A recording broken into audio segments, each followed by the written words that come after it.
अस्सलाम वालेकुम दोस्तों, मेरा नाम है इजहार खान। आप दे रहे हैं यूट्यूब। तो आज जो मैं आपके लिए वीडियो लेकर आया हूँ, इसमें बहुत ही अहम टॉपिक डिस्कस होने वाला है। जैसा कि इन्वर्टर एसी हीटिंग पे भी यूज़ होते हैं, तो सर्दियों में जैसे हमें पंप डाउन करना पड़ता है, तो उसके बारे में मैं बताऊँगा आपको। तो जैसे ही हीटिंग पे चलते हैं तो ये रिटर्न लाइन जो वो डिस्चार्ज लाइन बन जाती है और ये सक्शन लाइन बन जाती है।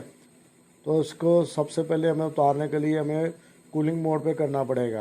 तो ये आप मोड दे रहे हैं, इससे मैं अभी ऑन करता हूँ। तो ये आप दे रहे होंगे हीटिंग पे ऑन होगा, 30 सेंटीग्रेड पे चल रहा है।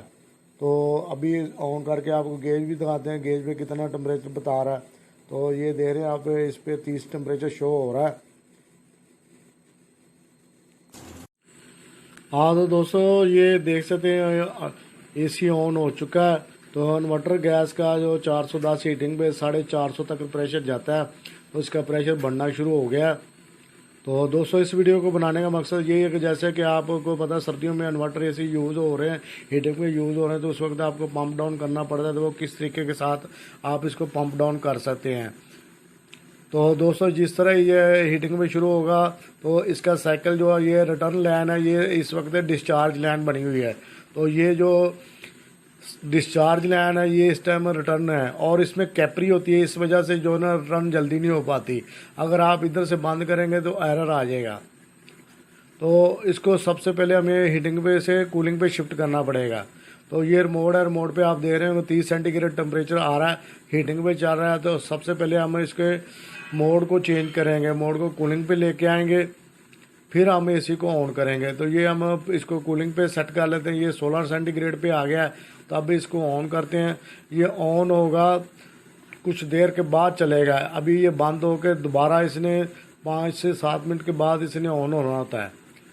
तो जैसे ही कूलिंग पे चलेगा, कूलिंग शुरू हो जाए, उस वक्त आप इसको पंप डाउन कर सकते हैं। तो अभी देखें, थोड़ी देर बाद चलेगा, और चलते ही इसने जो ना रिटर्न इसकी आनी शुरू हो जाएगी। और ये चल चुका है, एसी ऑन हो चुका है। हाँ तो दोस्तों, ये चलने के बाद आप देख रहे होंगे कि प्रेशर नीचे आना शुरू हो गया। तो अभी मैं इसकी लिक्विड जो लाइन है उसको बंद करना शुरू कर देंगे, जो क्वार्टर वाली लाइन है। तो इस हल्के को ठंडा होना शुरू हो गई है, तो इसको हम बंद करना शुरू कर दें। 1-1.5-2 मिनट तक जो है ना पूरी गैस जो है ना पंप डाउन हो जाती है। तो ये देखेंगे, जैसे ही मैं इस हल्के को बंद करूँगा, तो सुई जो है ना बिल्कुल नीचे जाना शुरू हो जाएगी। तो इसको मैं बंद कर देता हूँ। सबसे पहले आपने लिक्विड लाइन को ही बंद करना होता है जिस वक्त तो आप एसी को उतारते हैं। तो अभी हम देखते हैं इसको, ये जैसे ही ये 0 के पास आएगी, उस वक्त आप दूसरी हल्की को बंद करना शुरू कर सकते हैं।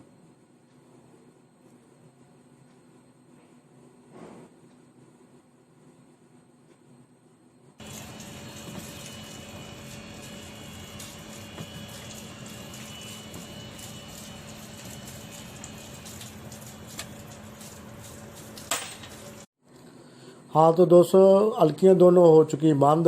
तो अभी हम जो ना सबसे पहले इसको ऑफ़ करेंगे यूनिट को, उसके बाद हम इसके शू को निकाल देंगे। ये काम आपने सबसे पहले करना है।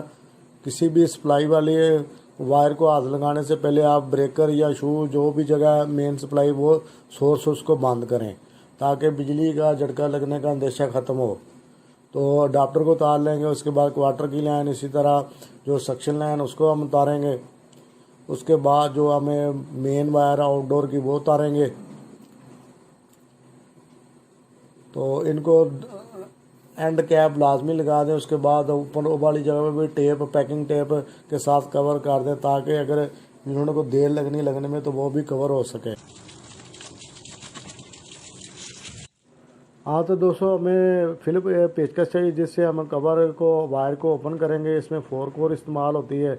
जितने भी इन्वर्टर यूनिट है उनमें आपको आउटडोर से इंडोर तक 4 कोर इस्तेमाल हो रही है। तो हम चारों स्क्रू को खोल के वायर को निकाल लेंगे। तो आप स्क्रू को लाजमी तौर पे दोबारा जो ना हल्का हल्का टाइट कर दें, ताकि गिरने का अंदेशा ख़त्म हो जाए। तो आप दे रहे होंगे, इसको दोबारा मैंने हल्का हल्का टाइट कर दिया है। उसके बाद कवर को लगा देंगे। हाँ तो दोस्तों, इंडोर को खोलने के लिए हमें डबल रेंच के चाहिए। तो इसको हम खोल लेंगे बहुत ही आसानी के साथ। उसके बाद आप लाइनों को लाजमी तौर पे जो ना कवर कर दें पैकिंग टेप के साथ। तो दोस्तों ये वीडियो आपको कैसी लगी, लाइक ज़रूर करें, शेयर करें। तो मिलेगा नेक्स्ट वीडियो में, तब तक के लिए अल्लाह हाफ़िज़।